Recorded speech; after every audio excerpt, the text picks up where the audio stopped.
I don't. Thank you, Chairman Capito, Ranking Member Whitehouse, and Senator Kramer for that introduction, and members of the committee. Before I get into my remarks, I would say if we're going to talk that much about baseball and softball, anybody who thinks being a state senator or being a trial lawyer is the best preparation for Congress is wrong. The best preparation for Congress is dealing with youth sports parents. So, thank you for the opportunity to testify today and offer the state perspective as this committee continues its work on surface transportation reauthorization. I have the honor of serving as the 34th governor of the state of North Dakota. In rural states like ours, transportation infrastructure isn't merely about convenience, it's a pillar of our communities and thriving local economies. Our highways, roads, and bridges are essential lifelines connecting our agricultural producers, energy industry, small businesses, and families to markets, healthcare, education, and emergency services. North Dakotans drive over 12,000 miles a year, and we're the geographic center of North America. And as Senator Kramer mentioned in his introduction, we produce a lot of things the world needs.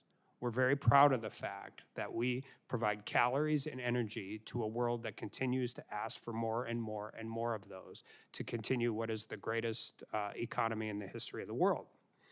We put a lot of miles on.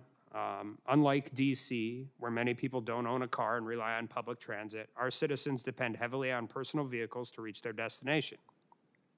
We have teenagers driving farm trucks, senior citizens driving hundreds of miles for doctor's appointments, and students driving 20 miles one way for baseball or a basketball practice. The roads in our state are not just for North Dakotans. Investment in rural highways benefits the entire nation. The movement of people and goods from the coast across North Dakota and other rural states benefits people and businesses at both ends. Good roads in states like ours are essential to getting ag, energy, and other products to national world markets. My request for the committee today is simple. Continue providing robust funding, giving maximum flexibility to states, and watch us go to work. A key piece of ensuring states can successfully and efficiently build projects is formula-based funding. The next highway bill should maintain or increase the percentage of program dollars distributed by formula, allowing states to more quickly deliver critical transportation projects.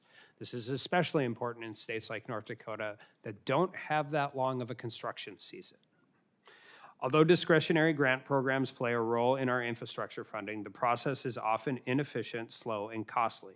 In some cases, it can take up to 18 months between an award and grant announcement. I can give you a specific example. In June 2023, the North Dakota Department of Transportation was awarded $30 million railroad crossing elimination grant from the Federal Railroad Administration. The grant will fund a long overdue grade separation project in Grand Forks, a city with nearly 60,000 residents and home to my alma mater, the University of North Dakota.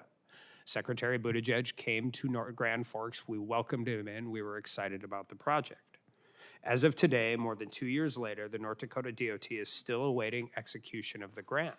And in our first legislative session, we had to appropriate $20 million in state DOT money because of the cost increase that is associated with that 2-year delay. We're very, very appreciative of the money. We're very, very appreciative of the award. But the delay alone is an expense that was never anticipated, never dealt with. And we'll fix it. We'll get it done. We're excited about it. It's important, but it was unnecessary.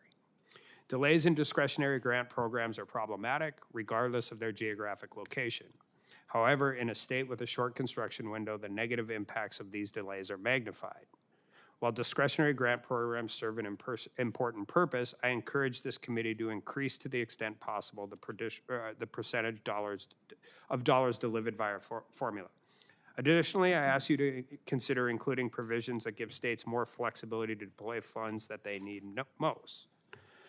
The Bipartisan Highway Funding Transportability Improvement Act from Senator Kramer and also Brooks will do just that by increasing the percentage of funds departments of transportation can transfer between accounts.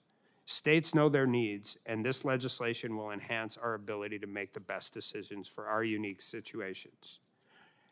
Robust funding is important, but all the money in the world, and quite frankly, we could appropriate less money if we streamline the permitting process. We would take less money from the federal government every single day if we could get a shovel in the ground faster. And so I appreciate the opportunity to be here, but and just would end with, thank you so much for having us. Thank you for all you have done to help us build infrastructure in North Dakota, and I look forward to the questions.